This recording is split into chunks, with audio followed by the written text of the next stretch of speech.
Welcome to another OCD Recovery Instagram Live. Happy Christmas to everybody, as I haven't spoken to everyone on here for Instagram Live before, I don't think till before Christmas. I'm going to be talking a little bit about the holidays and how that affects people with anxiety. So obviously at this time, I do take Christmas and Boxing Day off. And it's obviously very busy just before and very busy after. Now, that's because Christmas time is like an imaginary deadline in our head. We have a view of Christmas time being something that's scary. We can remember times in the past where we were very scared and where OCD did get a hold of us and ruin Christmases. Maybe someone couldn't sleep, had insomnia over Christmas, or everything ruined by harm OCD playing out in your head whilst trying to enjoy Christmas, because it's got a lot of triggers in there. One, it's a time that we say we want to be really happy and we want to be close to our loved ones and friends and family, and OCD goes, right, I'm going to get in there right now because that's what you want. And so it sort of infiltrates and hijacks there and intrudes there. And we want to have a good time. So when we want to have a good time, it turns up the heat. And when we've had bad Christmases in the past, our brain, we remember that and we think, oh, I don't want to have another one ruined like that, and so on. So you see a mixture. In the groups, I've seen a lot of people feeling a lot better and thinking this is the best Christmas I've had yet, which has been great to see. And then I've seen other people saying that this is the worst Christmas they've ever had. People who are starting out, people who are really stuck.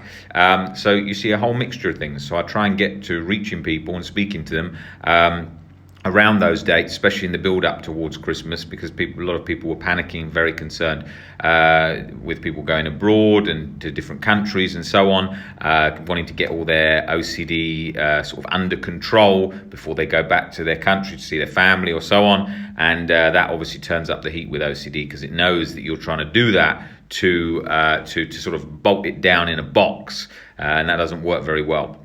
I had many Christmases in the past where I had very bad insomnia, didn't sleep at all. Christmas Day, tried to go to bed at like 5 o'clock and ended up the whole day ruined. Days like that, intrusive harm OCD thoughts so long, I just used to think, well, I might as well just be sitting facing the wall because it feels so bad all the time. That used to accompany a lot of holidays in the past too. Obviously, holidays are another big trigger point. And I used to think, well, what's the point of even going on holiday if every time I go on holiday I feel like this? I might as well just be at home where it doesn't matter if I feel like this makes no difference whether I'm sitting on a beach or not, which is actually completely the wrong attitude, and something that I teach from day one about building a healthy life structure and bringing OCD along for the ride, not trying to rid ourselves of it and try and get rid of it before holidays, and also not trying to not do anything because of OCD, trying to live our lives as if we didn't have OCD. That's crucial. It's a very important part of the recovery journey, to live our lives as if we didn't have OCD. Very, very important part of the journey. Okay, let me have a little look at a few questions on here, because otherwise they'll pile up on here and then I fall behind. How you can deal when OCD makes you not want to go on vacation because you're too scared? Well, exactly that. You've got to face that fear and bring it for the ride. You can do it. Obviously, if someone's so scared because of a trigger that's relating to the holiday, then we need to bring that fear down before they go, because often that might feel tricky. But obviously, if it's not sort of stopping them leaving the house at all, they can go, and so they have to do that, not wait for themselves to be better before they go away. Let's have a look here. Thank you so much for what you do. I'm relapsing so bad right now. Relapsing setbacks, super common. Everyone tends to have those. How do you get past the guilt of letting go of something? I feel like a bad person if I let go. Well, that's where unconditional self-acceptance comes in, to get underneath that so that we don't feel the chronic guilt. Thank you very much, as you have helped me enormously as I cope with my compulsions. Today I tried exposure and I'm very proud of myself. I owe it to you and your free stuff. Very, very happy about that. That is great to be doing that, facing fears, and a great way to start the new year with all of that. Facing fears, bringing OCD for the ride, all that kind of stuff is what you want to definitely be doing, and it's really good to hear those stories. I love to hear that. How OCD is different from GAD, how to treat GAD. Well, GAD is generalized anxiety disorder. It's a kind of blanket term for sort of free-floating anxiety. It's often, people say it's like where you're just generally anxious about everything. There's a lot of confusion with people about that. I don't want to, it's kind of a broad term. I don't want to try and box it down too much. It's kind of a broad term for generally being anxious, but it's mainly where your body is sort of keyed up with anxiety symptoms that are physical as well as psychological anxiety that's constantly locked on, and it doesn't go off even when you haven't got any thoughts or fears for a while. It needs the nerves to settle and for the body to sort of readjust. That's a very, very common OCD, common anxiety disorder. But often people think it's just because, I'm anxious about this, I'm anxious about that. That's generalized anxiety. It's not that. It can be a part of that, but it's not. It's not that, because so many OCD things could be that. I'm anxious about this. I'm anxious about that. Maybe I've got GAD. No, it's a different thing, and it's very often misdiagnosed. If someone just goes in and says, I'm anxious about my school, I'm anxious about my health, I'm anxious about that, he's got generalized anxiety. That is not generalized anxiety. It's just someone who's just a bit anxious about a few things. But then it's a difficult to draw the line. It's kind of a blanket term that covers a lot of so-called free. It was called free-floating anxiety, where there's no sort of specific stimulus to the situation, but it's sort of a blanket term that covers all of that. Managed to eat some peas at Christmas dinner, and I was so happy after struggling with thoughts of contamination. Big thing for me. Well done, Natasha. Absolutely fantastic. That's what you want to definitely be doing with those, not letting that hold you back.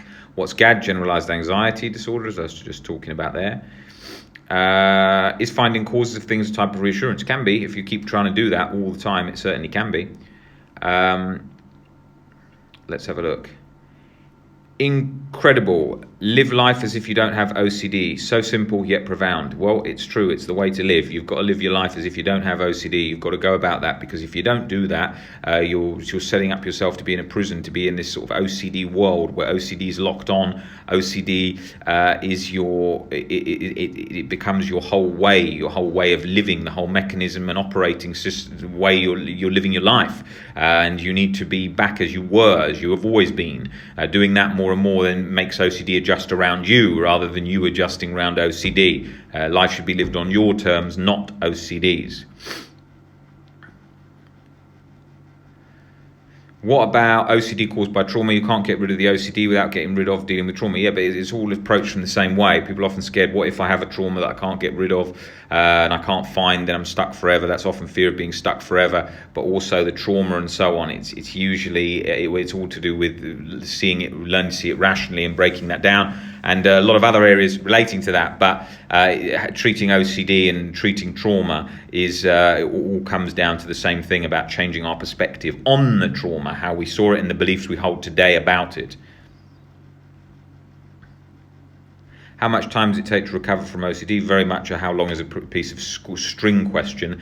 It's different for everybody. As some people it can be very short time, some people it can be a longer time. I'm getting married shortly after the new year, and I've had ROCD for a year or so, which is adding to the stress of getting married. I feel like it's just Christmas blues. But what do you think? Yeah, well, marriage, babies, buying houses, all that kind of stuff is where OCD really turns up the heat, because it's something that's coming along which you think, oh shit, maybe I should get out of this, or it's kind of like a deadline date where you want to be living your life on your terms, getting married, having babies, not waiting for OCD to be better from it for that. Living life on your terms is key here.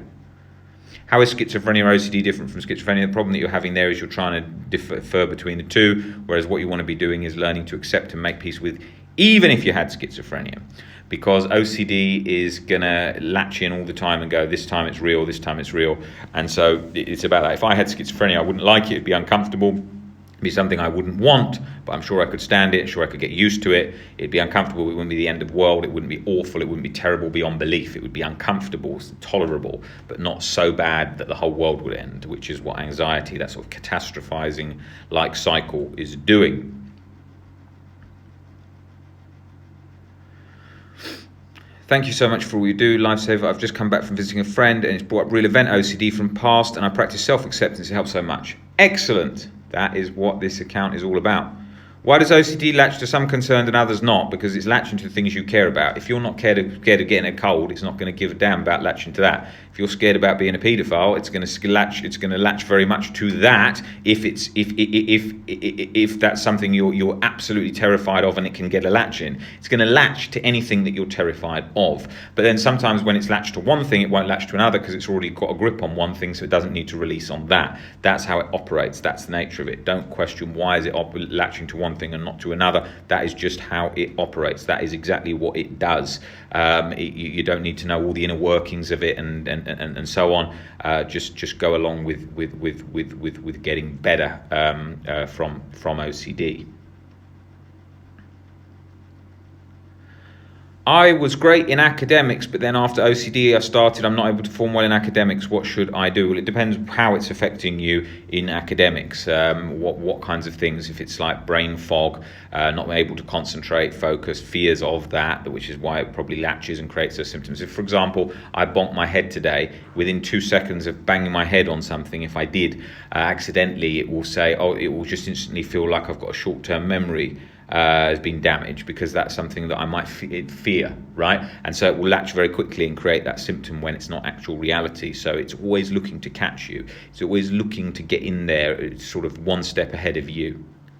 So recovery is kind of about living without your OCD. It's setting smaller goals. Better, for example, try not to have OCD thought for an hour, then a day, then a week. Now, you can't try and not have an OCD thought. You've got to welcome many of them and allow them to be there any time. If you're trying to say, I don't want to have them now, or the biggest load of crap you often hear is people say, just try and save all your worrying till tonight at 9 till 10 and do all of that then. If that worked, everyone would do that because they wouldn't want it the rest of the day. But OCD will just keep going every minute. If it knows it can talk to you every second, that's what it wants to do. It wants to go every second like that, if that's the fear of being sort of tortured or having to anxiety battle you. So we have to bring that down and welcome that and allow it to do that, and see that it's still not the end of the world, and see that we can still do things, and although it's uncomfortable, we still get through things, and so on. So that's definitely the approach.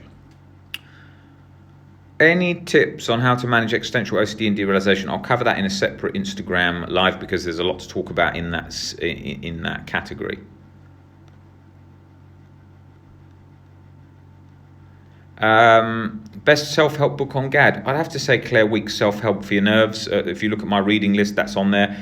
Paul David's book, At Last a Life, very, very good for GAD. The Albert Ellis book, How to Stubbornly, is very good for kids. Learning to leave them there, learning to just welcome them in, leave them to be present, but not trying to. It's like if you had an injured leg. If you had an injured leg, you wouldn't be like running on it every day. You've got to leave it to heal, and it might take a little while when the anxiety is not fueling it. The anxiety is constantly fueling it and refueling it all the time, and we've got to target the fear. But most of the time, it's about leaving it with time.